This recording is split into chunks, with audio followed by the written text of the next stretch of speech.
வணக்கம். இது தூங்கா நகரம் சேனல்.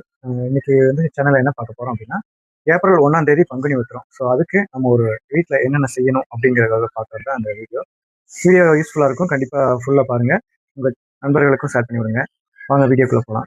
இன்னைக்கு பங்குனி உத்திரம் அன்னைக்கு என்னென்ன பொருட்கள் வாங்கி வைக்க போறோம் அப்படி பார்த்து தெளிவா தெரிஞ்சுக்கலாம் வாங்க. தமிழ் மாதங்கள்ல கடைசி மாதமா வந்தாலும் இறை வழிபாட்டுக்கு அதிக முக்கியத்துவம் கொடுக்கக்கூடிய எக்கச்சக்கமான விரதங்களும் விசேஷங்களும் வரக்கூடிய மாதம் இந்த ஒரு பங்குனி மாதம் மட்டும் தான்.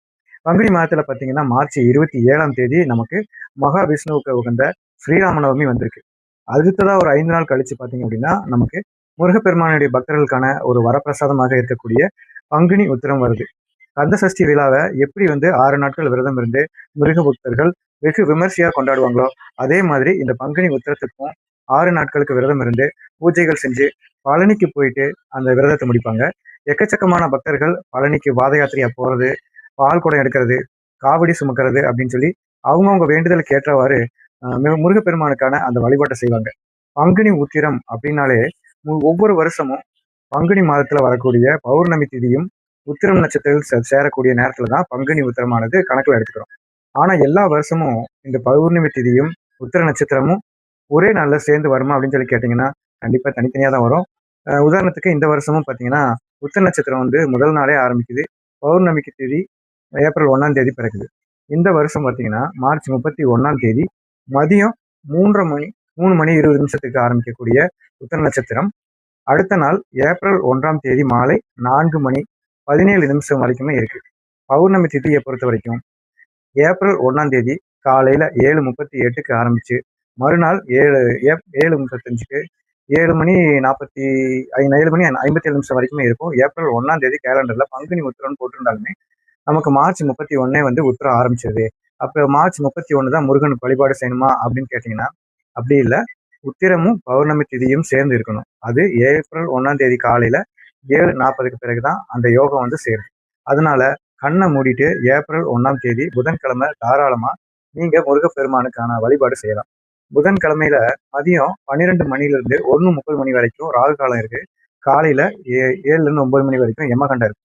இந்த 2 நேரத்தை தவிர்த்துட்டு மற்ற நேரங்கள்ல தாராளமா முருகப்பெருமானுக்கு வழிபாடு செய்யலாம். காலையில பூஜை பண்றதுக்கு சரியான நல்ல நேரம் எது அப்படின்னு சொல்லி பாத்தீங்க அப்படின்னா 9 மணிலிருந்து 10 மணி.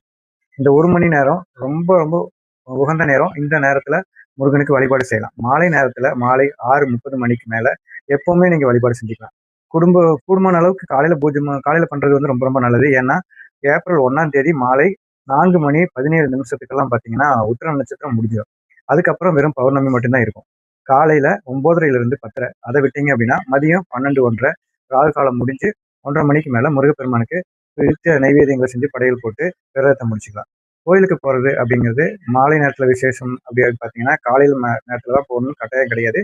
இது போக எந்த ஒரு விரத நாட்கள் விசேஷ நாட்கள் இருந்தாலுமே அன்றைய தினம் நம்ம வாங்கக்கூடிய பொருட்கள் நம்ம வீட்டுக்குள்ள எக்கச்சக்கமா செல்வ வளங்களை கொண்டு சேர்க்கிறோம். அதுக்கு இந்த பங்குனி உத்திரமும் விதிவிலக்கு கிடையாது. பங்குனி உத்திரம் அன்னைக்கு முருகப்பெருமானுக்கு உகந்த முருகப்பெருமானுக்கு பிடிச்ச இந்த பொருட்களை ஏதாவது ஒரு பொருள் முடிஞ்சா எல்லா பொருளையுமே வாங்குறதுனால நம்ம வீட்டுக்குள்ள முருக கடாட்சம் பெருகும்.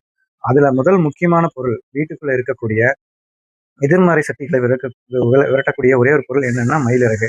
முருகப்பெருமானுடைய வாகனம் மயில். அந்த மயில் வாகனத்திலிருந்து கிடைக்கக்கூடிய அந்த மயில் இறகு இருக்கு இல்லையா, அந்த கோயிலோட தேவஸ்தான கடைகளையோ இல்ல காதி பவன்லயோ மயிலிறகு கிடைக்கும். மயிலிறகுல இருந்து எடுக்காம அந்த உடம்புல இருந்து தானா உதிர்ந்த மயிலிறகு சேகரிச்சு கடையில விற்பாங்க. ஒரு மயில் இருந்தாலும் பரவாயில்ல, அந்த பங்குனி உத்திர அன்னைக்கு வாங்கிட்டு வீட்டோட பூஜை அறையில வச்சு பூஜை பண்றது விசேஷம். இது மூலயமா வீட்டில் இருக்கக்கூடிய கெட்ட சக்திகள் விரட்டி அடிக்கப்படும். அதுக்கு அடுத்ததா பாத்தீங்கன்னா முருகப்பெருமானுக்கு வழிபாட்டுல ரொம்ப உகந்த ஒரு பொருள் கல்கண்டு. அந்த கல்கண்டுலயே டைமண்ட் கல்கண்டு இல்லாம திருச்செந்தூர் பழனி இந்த மாதிரி முருகனுடைய ஆறுபடை வீட்டுகள் போகும்போது பெரிய பெரிய கற்கண்டுகள் பிரசாதமாக கொடுப்பாங்க. அது முருகனுக்கு ரொம்ப உகந்தது. நாம அறுபடை கோவிலுக்கு போயிட்டு வரும்போது அந்த கல்கண்டை பிரசாதமா வாங்கிட்டு வருவோம். கசப்பாக இருக்கக்கூடிய நம்ம வாழ்க்கையில பல இனிமையான விஷயங்கள் நடக்கணும் அப்படிங்கிறது முருகப்பெருமானுக்கு ரொம்ப உகந்த முருகப்பெருமான நெய்வேத்தியமா இருக்கக்கூடிய அந்த பெரிய பெரிய கல்கண்டு சூப்பர் மார்க்கெட்ல கிடைக்கும்.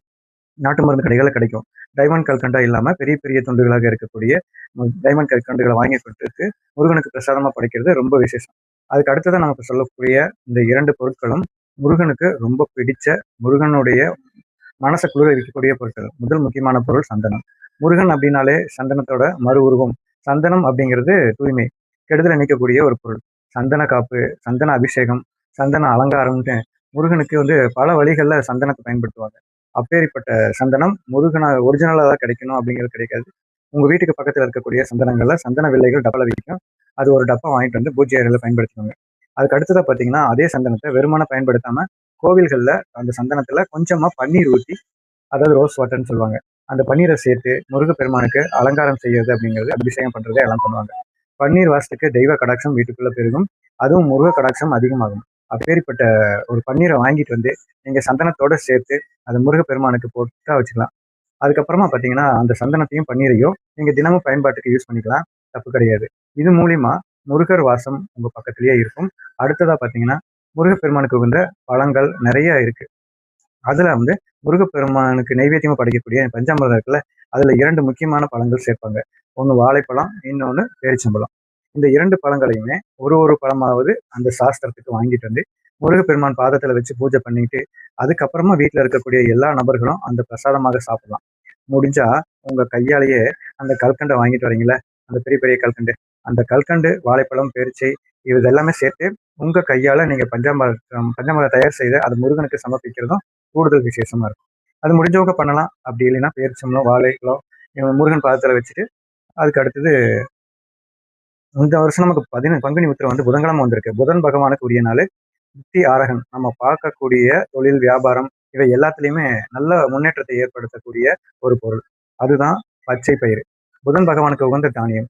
திருவெங்காடு புதன் ஸ்தலத்துல பச்சை பயிர் தீபம் போடுறது ரொம்ப வந்து விசேஷம். அந்த அளவுக்கு சக்தி வாய்ந்த ராஜயோக செல்வ சிறப்பை ஏற்படுத்தக்கூடிய புதன் பகவானுக்கு ஏற்படுத்தக்கூடிய பச்சை பயிரை வீட்டில் வந்து வாங்கி வைக்கிறது ரொம்ப விசேஷம். இப்போ நம்ம சொல்லக்கூடிய இந்த ஒரு பொருளை நீங்க கட்டாயம் வாங்குறதுக்கு முயற்சி பண்ணுங்க. புதன்கிழமை புதன் பகவானுக்கு உகந்த நிலம், புகன் பச்சை கலர் நிறம் வந்து புகன் பகவானுக்கு வந்து உகந்த கலரு. முருகனுக்கு பச்சை நிறத்துல அலங்காரம் செய்வாங்க. முருகனுக்கு உகந்த நேரம் கலர் வந்து பச்சை தான். முகம் முருகனுக்கு மாலை போடுறவங்க கூட பச்சை துண்டு மச்ச வேஷ்டி தான் போட்டிருப்பாங்க, பார்த்துருப்பீங்க. அந்த அளவுக்கு வந்து பச்சை நிறம் முருகனுக்கு உகந்தது. பச்சை நிற துண்டு அப்படின்னா கையளவுக்கு இருக்கக்கூடிய பூஜைக்கு பயன்படுத்தக்கூடிய ஒரு துணி கடைகள் இருப்பாங்க. அந்த பச்சை நிற துணிகளை வாங்கிட்டு வந்து வீட்டில் வைக்கிறதுனால ஒரு பக்கம் புதன் பகவானுடைய ஆதிக்கம் அதிகமாகும், இன்னொரு பக்கம் முருக கடாட்சமும் பெறும். இது முடிஞ்சா வாங்கிட்டு வந்து வீட்டில் வைக்கலாம். கடைசியா அன்றைய தினம் பௌர்ணமி, நிறைஞ்ச பௌர்ணமி மகாலட்சுமி தாயாருக்கு ரொம்ப உகந்தது. உங்க வீட்டுல சமையலுக்கு பயன்படுத்தக்கூடிய பொருட்கள், குறிப்பா பச்சரிசி, சர்க்கரை, மஞ்சத்தூள், கெட்டி வெல்லம், இவையெல்லாம் என்னென்ன பொருட்கள் கிடைக்குமோ அதெல்லாம் வாங்கி, முக்கியமா கல்லுப்பு, இந்த மாதிரி வீட்டுக்கு பயன்படுத்தக்கூடிய பூஜையில் பயன்படுத்தக்கூடிய பொருட்களை வாங்கி கொண்டு வந்து வீட்டில் வைக்கலாம். இப்போ நம்ம சொல்லியிருக்கக்கூடிய பொருட்கள் எல்லாமே ரொம்ப எளிமையா எல்லோராலையும் வாங்கக்கூடிய ஒரு பொருள் தான். இதுல ஒரு சில பொருட்கள் வந்து விடுபட்டிருக்கலாம். நீங்க வாங்கலாம் திட்டம் போட்டிருப்பீங்க. அந்த பொருட்களையும் கண்ணை மூடிட்டு வாங்குங்க. குடும்பமான அளவுக்கு இந்த மாலை 5 மணி 4 மணி 5 மணிக்குள்ள வாங்கிருங்க. அதுக்கப்புறம் உத்திர நட்சத்திரம் முடிஞ்சிடும். ஏப்ரல் 1ஆம் தேதி காலையில வாங்குறது ரொம்ப விசேஷம். இந்த பொருட்களை வாங்கி வீட்டில் வச்சுட்டு முருகனுடைய பயபக்தியோட வழங்குங்க. கண்டிப்பா உங்களுக்கு நல்ல முன்னேற்றம் கிடைக்கும்.